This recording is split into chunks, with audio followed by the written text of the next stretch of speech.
जय जवान जय किसान लोक शक्ति संगठन ने जिला मुख्यालय फतेहगढ़ में जिलाधिकारी फतेहगढ़ द्वारा मुख्यमंत्री योगी आदित्यनाथ को मंडी समिति कायमगंज को खाली करवाने और तराई क्षेत्र के गंगा तटबांध बनाए जाने हेतु ज्ञापन सौंपा।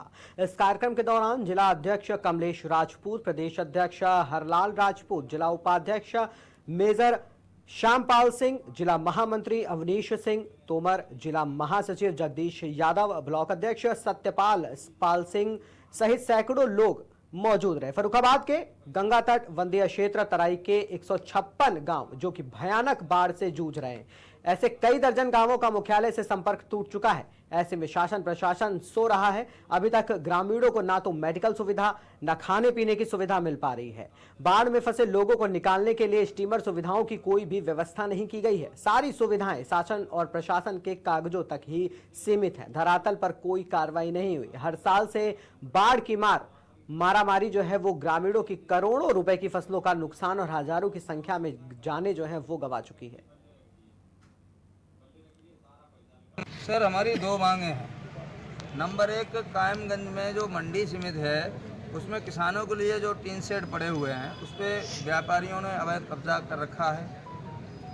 इससे पहले 2 बार एसडीएम कायमगंज को अवगत कराया जा चुका है, प्रार्थना पत्र दे चुके हैं, लेकिन कोई कार्रवाई नहीं हुई। इसलिए इस ज्ञापन के द्वारा हम यहाँ जिला पे बताने आए हैं कि उनको तत्काल रूप से खाली करवाया जाए। नंबर 2, जो हमारे धर्मपुर कटरी में बाढ़ का क्षेत्र है, गंगा जी से इतना भयंकर प्रकोप पिछली साल भी यही हुआ था, इस साल भी यही हुआ। पिछली साल भी किसानों ने कई बार गुहार लगाई। तो मेन मुद्दा है हमारा गंगा जी का जो तटबंध बनाया जाए।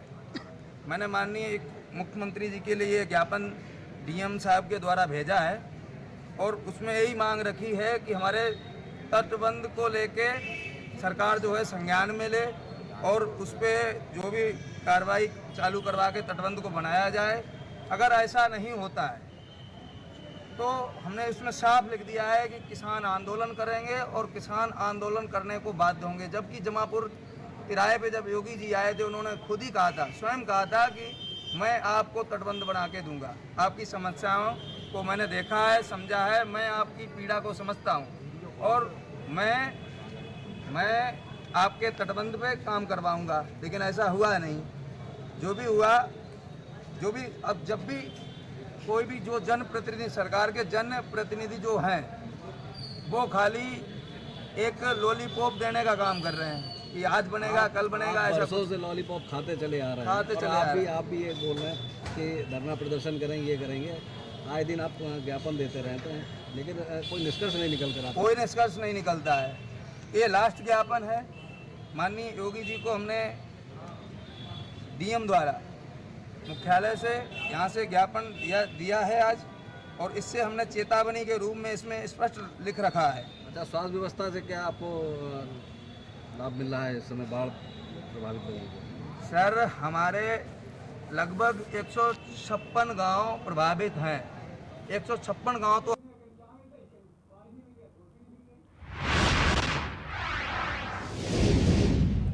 फर्रुखाबाद में निःशुल्क दिव्यांग शिविर में दिव्यांगों को उपकरणों का वितरण किया गया। उपकरण पाकर दिव्यांगों के चेहरे खिले हुए नजर आए। एसएन साग ट्रस्ट द्वारा डॉक्टर रजनी सरीन के संयोजन में आयोजित दिव्यांग शिविर का उद्घाटन जिलाधिकारी डॉक्टर वीके सिंह ने किया। शिविर में जयपुर फुट नामक भगवान महावीर दिव्यांग सहायता समिति के 5 विशेषज्ञ गणेश, मोनिका, शेखर, अवधेश हल्दर अपनी सेवा दे रहे हैं।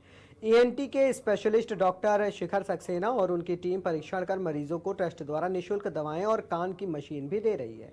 दिव्यांग सेवा शिविर में एसएन साग ट्रस्ट के प्रमुख ट्रस्टी राकेश साग और चमकेश साग अपनी विशेष सेवा देने में लगे हुए हैं। द्वारा डॉक्टर रजनी सरीन के संयोजन में ये कई वर्षों से दिव्यांग शिविर लगाकर उनको सहायक उपकरण वितरण किए जा रहे। क्या कहेंगे आप आज जो आपने उद्घाटन किया? आज देखिए, डॉक्टर रजनी सरीन जी के द्वारा और इनकी पूरी टीम के द्वारा ये कार्यक्रम जो है 4 महीने में एक बार किया जाता है। कई वर्षों से हो रहा है। मुझे तो पहली बार आने का अवसर मिला है। पहले भी इन्होंने कार्यक्रम किया था लेकिन मैं चुनाव के समय नहीं आ पाया था और मुझे बहुत खुशी हो रही है कि यहाँ पे इन लोगों ने इतना वेल ऑर्गेनाइज जरूरतमंद लोगों को सभी प्रकार की ट्राईसाइकिल, हाथ पैर, लिम्स, हियरिंग एड, जो भी चाहिए सारी सुविधाएं फ्री ऑफ कॉस्ट और खाना भी इनको उपलब्ध कराया जा रहा है। ये बहुत बड़ी बात है।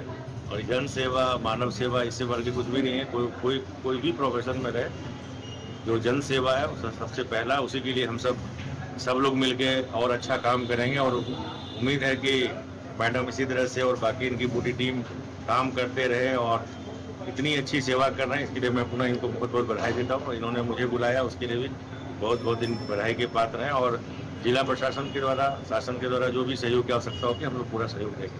क्या नाम है? आप दिव्यांग सहायता केंद्र पर आए हैं, तो क्या दिक्कत थी आपको? दिक्कत ये है सर, चल नहीं पाते हैं और चलने फिरने में असमर्थ है, तो इससे मतलब मिलेगी और थोड़ा द्वारा डॉक्टर रजनी सलीम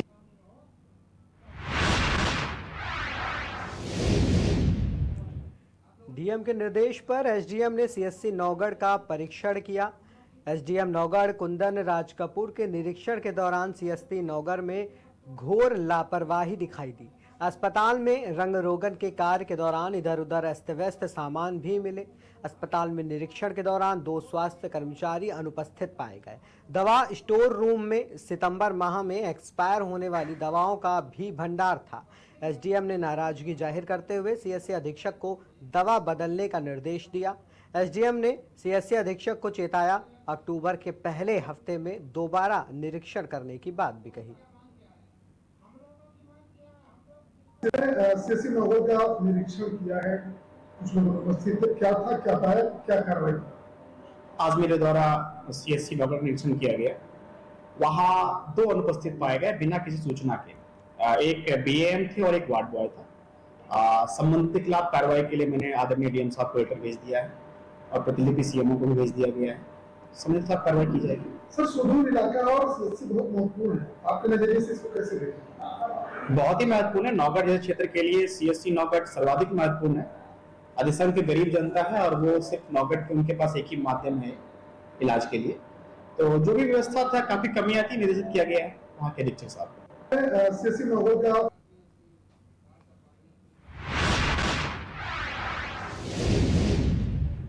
कौशाम्बी के नगर पालिका मंझनपुर में नहीं खत्म हो रही करखासी प्रथा। अपने चहेते सभासदों को बुलवाकर फैसला लिया जाता है।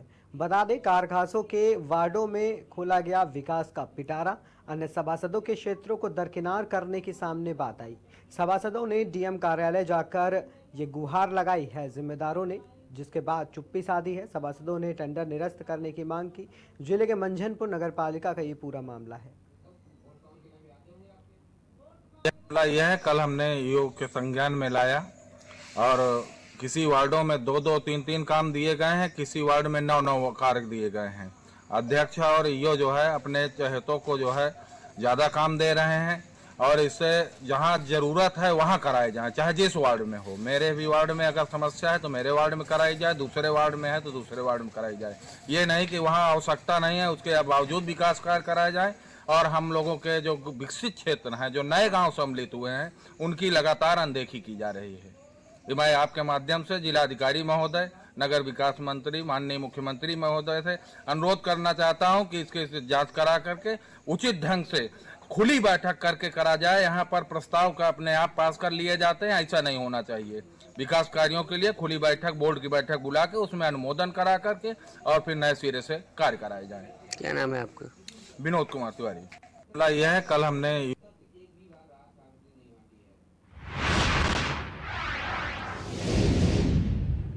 कानपुर देहात के सदर तहसील के एसडीएम बाढ़ ग्रसित क्षेत्रों का दौरा कर रहे हैं। ग्रामीणों को बचाव राहत पहुंचाने का काम कर रहे हैं। वहीं उन्हीं का कार्यालय जलमग्न है।